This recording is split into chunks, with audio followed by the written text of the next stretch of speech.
Hello everyone, today I will show you how to save Snapchat photos in gallery. And here's how it is done. Open the Snapchat app on your phone. You will land on the camera screen. Tap your profile icon in the top left corner. Tap the settings icon in the top right corner.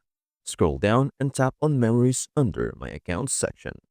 Memories is Snapchat's personal collection of snaps and stories backed up by the app.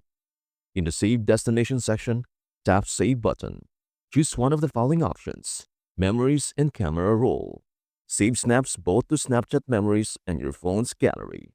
Camera Roll only. Save snaps only to your device gallery, not to Snapchat Memories.